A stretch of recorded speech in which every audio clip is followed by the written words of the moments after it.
தரம் 5 மாணவர்களே வணக்கம். உங்களுக்கு தரம் 5 தமிழ் பாடத்தில் முதலாவது அழகு பவனி வரும் நிலா. இப்போ பார்த்தீங்கன்னா இதில் முன்னுக்கு உங்களுக்கு இந்த சந்திரனை பற்றி நிலாவை பற்றி சில வசனங்கள் குறிப்பிடப்பட்டிருக்கு பாருங்க.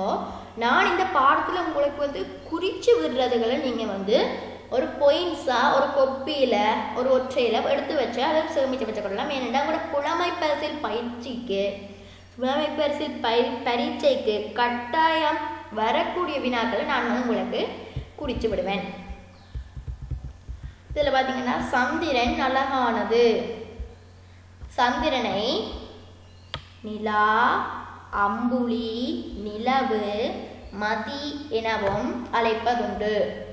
பல புலவர்கள் சந்திரனை வர்ணித்து பாடல்கள் பாடியுள்ளார்கள், கவிதைகள் இயற்றியுள்ளார்கள். கவிமணி தேசிக விநாயக பிள்ளை அவர்கள் சந்திரோதயத்தை எவ்வாறு வர்ணிக்கிறார் என்பதை பார்ப்போம். சரிதானே? அப்ப நீங்க இப்ப பார்க்க போற பாடல் கவிமணி தேசிய விநாயகம் பிள்ளை சந்திரோதயத்தை எவ்வாறு வர்ணிச்சிருக்கிற பாட்டு. சந்திரோதயத்தை வர்ணிச்ச பாட்டை நாங்க பார்ப்போம். பாருங்க. மீனினம் மோடி பெறக்குதம்மா, ஊடே வெள்ளியோடம் ஒன்று செல்லுதம்மா, வானும் கடலாக மாறுதம்மா, இந்த மாட்சியில் உள்ளம் முழுகுதம்மா, அம்புயமும் வாடி தளர்ந்ததம்மா, அயல் ஆம்பலும் கண்டு கலிக்குதம்மா, இம்பருலகின் நியல்விதம்மா, மலிக்கின்ன இனி யாரும் உண்டோ அம்மா,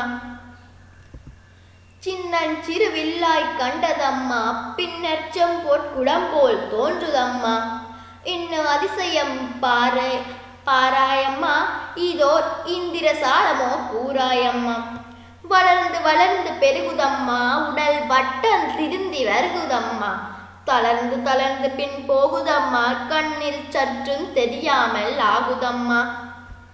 இந்த பாடலை எழுதினது கவிமணி தேசிய விநாயக பிள்ளை. நீங்க இந்த பாடல்களை கட்டாயம் பாடமாக்கி வச்சிருக்கணும், மனப்பாடம் பண்ணி வச்சிருக்கணும். இந்த பாடல்களை என்னட்டு பார்த்தீங்கன்னா கூட தரம் 5 புலமை பரிசில் பரீட்சையில இப்போ இதுக்குள்ள இருக்கக்கூடிய ஒரு வரியை வெட்டி விட்டுட்டு அவன் இந்த பாடலை போடுவேன். நீங்களும் அந்த வரியை எழுத வேண்டி வேற.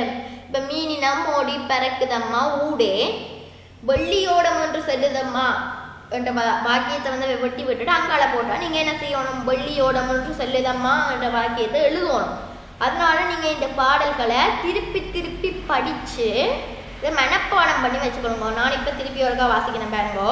மீனினம் மோடி பறக்குதம்மா, ஊடே வெள்ளியோடம் ஒன்று செல்லுதம்மா, வானும் கடலாக மாறுதம்மா, இந்த மாட்சியில் உள்ளம் முழுகுதம்மா, அம்புயம் வாடி தளர்ந்ததம்மா, அயல் ஆம்பலும் கண்டு கலிக்குதம்மா, இம்பலுலகில் இயல்விதம்மா, மதிக்கு இன்னர் இனியாரும் உண்டோ அம்மா, சின்னஞ்சிறு வில்லாய் கண்டதம்மா, பின்னர் செம்பொற்குடம் போல தோன்றுதம்மா, என்ன அதிசயம் பாராயம்மா, இதோர் இந்திரசாலமோ கூறாயம்மா, வளர்ந்து வளர்ந்து பெருகுதம்மா, உடல் வட்டம் திருந்தி வருகுதம்மா, தளர்ந்து தளர்ந்து பேன் போகுதம்மா, கண்ணிற் சற்றும் தெரியாமல் ஆகுதம்மா.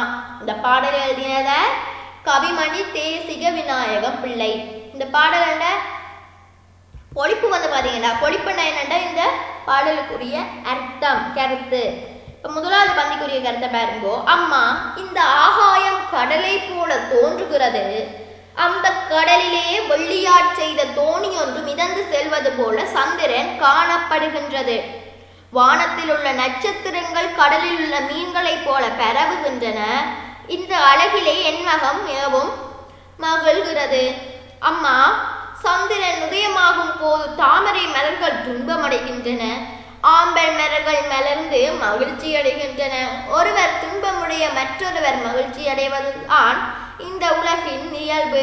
சந்திரனுக்கு பகைவர் நண்பர் என்று இவ்வுலகில் யாரேனும் உள்ளரோ? தாயே, சந்திரன் சில நாட்களுக்கு முன்பு ஒரு சிறிய வில்லை போல வளைவாக காணப்பட்டதே, இப்பொழுது பொன்னாட் செய்த குடம் போல தோன்றுகிறதே, இதுக்கு என்ன அதிசயம்? இது இந்திரசால வித்தையோ கூறு.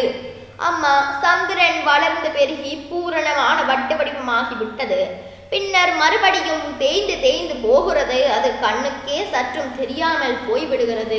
இந்த கருத்தை வந்து நான் உங்களுக்கு விளங்குற மாதிரி சொல்றேன் பாருங்க. இப்ப சொல்றாரு என்னண்டா, இந்த வானத்தை பார்க்க எனக்கு ஒரு கடல் மாதிரி தெரியுது. கடலில் நடுவுல வெள்ளி ஓடம், ஓடம்ன்றது படகுகள். அப்ப இந்த வெள்ளி ஓடம் ஒன்று போகுது. அந்த வெள்ளி ஓடத்துல மீன் மாதிரி மீன் மாதிரி நட்சத்திரங்கள் பரவி கொண்டு இருக்குது. இதை பார்க்க என் மனத்துக்கு ஒரே மகிழ்ச்சியா இருக்கு.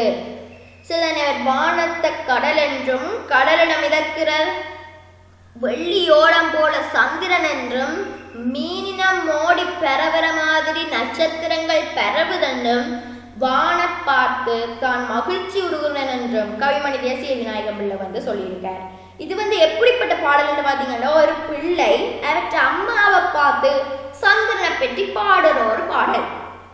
அம்புயம் பாடி தளர்ந்ததம்மா, ஆம்பலம் கண்டு கழிக்குதம்மா, இம்பலுலகின் இயல்பிதம்மா, மதிக்கின்னறிஞரும் உண்டோ அம்மா என்று சொல்லி இந்த பந்திக்குரிய கருத்து என்னன்னு பார்த்தீங்கன்னா, அம்புயம் அம்புயம் என்று சொல்லி சொல்றது வந்து தாமரைக்குரிய ஒத்த சொல். தாமரைக்குரிய ஒத்த சொல். அப்ப இந்த அம்புயம் வாடி தளருதான். அம்புயம் வந்து சந்திரனை கண்ட உடனே வாடி போகுது. ஆனா ஆம்பல் பூ வந்து என்ன செய்யறா, சந்திர கண்ணோட மகிழ்ச்சியில மலருது. இம்பல் உயர்வுகின்ற இயல்பு இதுதானே. ஒருவர் வாடி போகும்போது இன்னொருவர் மலர்வர், ஒருவர் துன்பத்தில் இருக்கும் போது இன்னொருவர் மகிழ்வர். இதான் இந்த இயல்புண்ட உலகத்தின் இயல்பம்மா.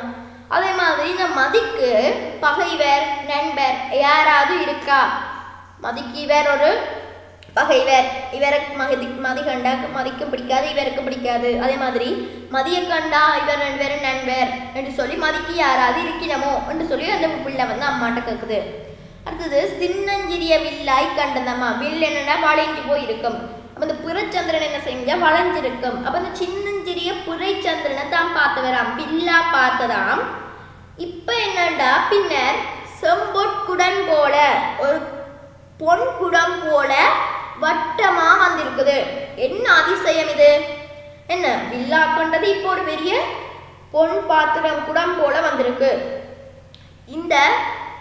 இதுக்கான அதிசயம் என்ன காரணம்? இதுக்குரிய இந்திர சாலம் கூறம்மா என்று சொல்லி அம்மா கேட்கிறார். அடுத்தது வளர்ந்து வளர்ந்து பெருகுது. வளர்க்குதுன்னு சொல்லிவினா இந்த சதுரம் வந்து வளர்ந்து வளர்ந்து வரும். வட்டம் திருத்தி ஒரு பெரிய வட்டமா பௌர்ணமி வேலை வரும். என்ன செய்யணும்னா தளர்ந்து தளர்ந்து போகும், கீழே வந்து தேஞ்சு தேஞ்சு போகும். பேருந்து கண்ணுக்கே தெரியாம ஒரு நாள் ஆகிரும் என்று சொல்லி இந்த கவிமணி தேசிய விநாயகம் பிள்ளை வந்து சரியான ஒரு நல்ல கருத்தோட இந்த பாடலை வந்து பாடியிருக்கிறார். பாருங்கோ, இதுல வந்து பாத்தீங்கன்னா மீனினம் என்ற நட்சத்திர கூட்டம் என்றும் பறக்குது பரவுகிறது, இன்னறிஞர் பகைவரும் நண்பரும், இந்திரசாலம் கண்கட்டு வித்தை, வட்டம் திருந்தி என்றா வட்ட வடிவம் எய்தி, இம்பலுலகில் என்றா இந்த உலகில்.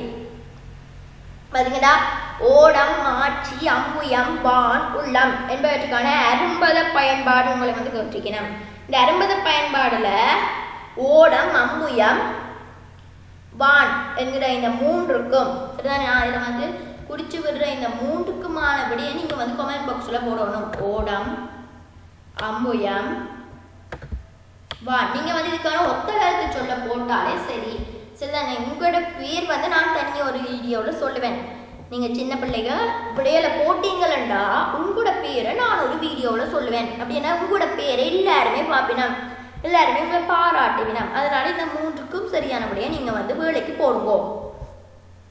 அடுத்தது நீங்க பாத்தீங்கன்னா வினாக்களை நானே உங்களுக்கு விளங்கப்படுத்தி விடுறேன். நீங்க வந்து இந்த வினாக்களை நான் இப்ப இதுல விளங்கப்படுத்திட்டு நீங்க என்ன செய்யணும்னா இதை கொண்டே ஒரு கொப்பியில எழுதி நீங்க விடை எழுதி பழகணும்.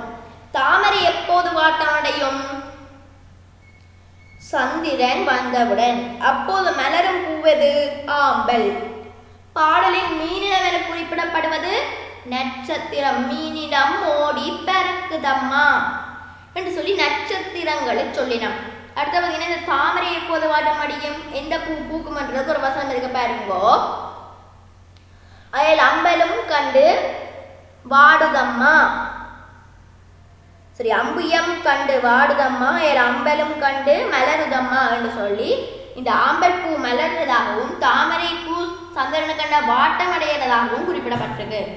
அது சந்திரன் இருவேறு தோற்றங்கள் என்னென்னா, ஒரு நாள் வில் மாதிரி இருந்தது, இப்ப எப்படி இருக்கு, செம்பொற்குடம் போல இருக்கு. அப்ப நீங்க செம்பொற்குடம் போல வட்ட வடிவமும் வில் போல பிறை வடிவமும் என்று சொல்லி எழுதணும். அடுத்தது இன்பலுலகின் இயல்பாக கூறப்பட்டிருப்பது எது?